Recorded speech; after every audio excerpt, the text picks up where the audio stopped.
guys, so today I'm going to show you how I make my red salsa that you can use on anything. It's your typical Mexican red salsa, you know, like the table, like the restaurant salsa that they put down on the table. So first, we're going to use a food processor because number one, you don't want to use a blender because Roma tomatoes will turn into like tomato juice. You know what I mean? Like it'll blend it all the way down. You want something that's going to pulse. Like this one has puree and chop. So I leave it on the chop setting. And we're going to use 2 Roma tomatoes because I'm just making a small batch, okay? And we're going to put in the tomatoes first. Now, when I used to do this at the restaurant,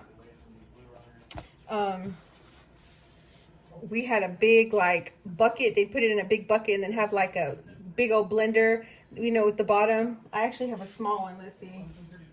But at the restaurant, let's see, where's it at? So at the restaurant, they had like a big one of these. Can you see that? Let's see. A big one of these. Like, and they would use a bucket on the floor and you take it and but this salsa is easy to make, you know, just like a little batch. So we're going to put our Roma tomatoes in here. And I would suggest using the same ingredients because you want that authentic flavor, you know what I'm saying? So you're just going to pulsate it. I mean chop. I'm sorry. You're going to keep it on the chop setting.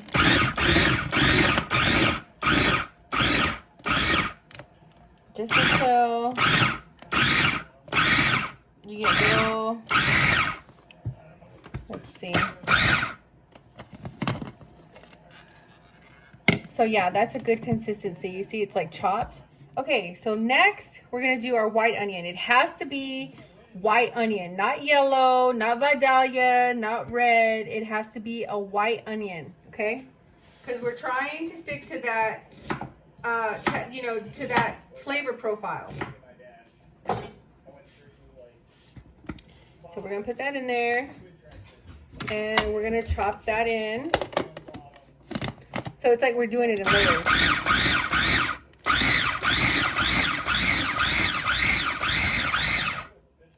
Okay, so we chopped that in. And now we're gonna do garlic. Now, I look at these little small ones, right, and I'm like, okay, that would be, like if you put that all together, that would be 1 clove, like that. So 3 of those small ones equal 1 clove. We want, let's see.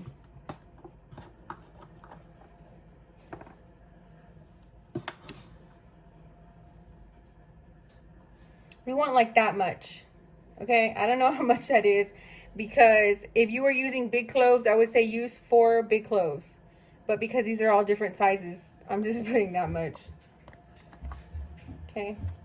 And then our jalapeno. Now, each person don't ever, unless they like chile, hot chile for real, I would never use a whole jalapeno because that's going to be super spicy. So what I do is I cut off just a little piece where the seeds are because you want the seeds in there because that's going to be your heat. So I cut like, I'll show you how much I cut.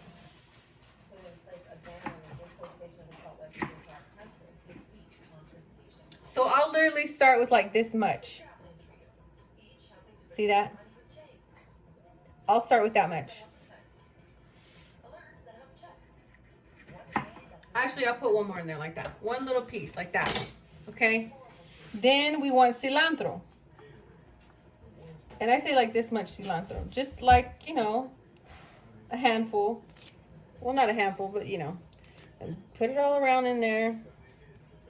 And we're going to do the juice of 1 lime.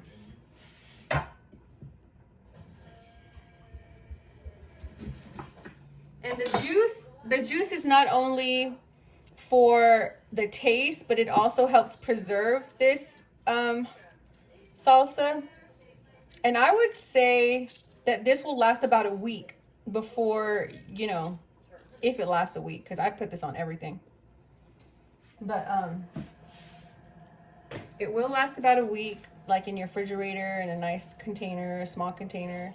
You don't want to make a whole bunch of this at one time because it will go bad. And then you want to do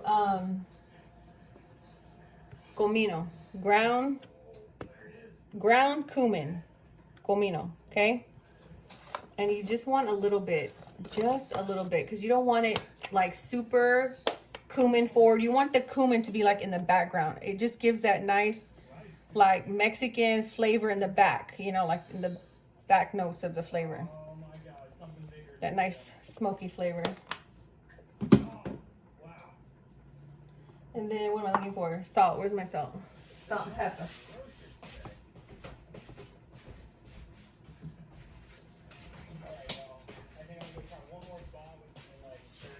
Oops. So, just like this much of salt. You don't need a whole bunch of salt. Just a little bit of salt. And pepper. Where's the pepper? Black pepper. Not white. Not peppercorn, you know, colored peppercorn, pink peppercorn. You want black pepper. And the black pepper, you're just going to do like that much too. Okay? And that's it. Now we're going to chop it up some more. And guys, I'll tell you this. Salsa is always going to taste different, but you can kind of get it to that same profile every time. But one Roma tomato is going to taste different from another Roma tomato, right? They don't all come out the same every single time. One jalapeno is going to be hotter than the next jalapeno. You just got to, like, when you make it, you just got to adjust it when you make it.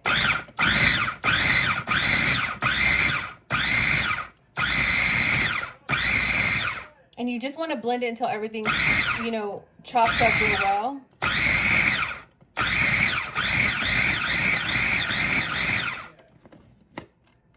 And that's it. Look. That's it. Now, here comes the taste test. So, and if you're not familiar with Mexican flavors, because, okay, but I'm Mexicana, so, you know, I know what salsa is supposed to taste like.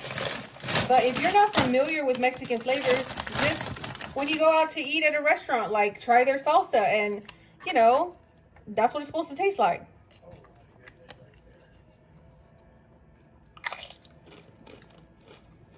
Yep, that's it. Every time. Every time. And guys, so like the longer it sits, the less chile it's gonna be. Oh my gosh, guys, I could drink this salsa. That's how good it is. This recipe never fails. Hey, maybe I'll do like a series. I'll do this one, and then I'll do, maybe later on this week, I'll do a salsa fuego, where you roast the tomatoes and the jalapeno and the onion. And but yeah, and then we'll do a salsa verde and a tomatillo salsa. Yeah, and a pico. Yeah, I think that'd be a great idea. So that's it, guys. Super delicious, super easy, super fresh. Remember, it'll stay for about a week in the refrigerator.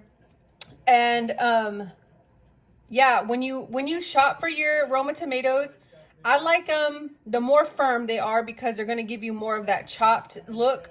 But even the darker ones, I would say mix it up. Get a few like really firm ones, and then get some that are like really deep red in color, because the deeper the red, like the more flavor it has. But that's it, guys. Hope you enjoyed the video.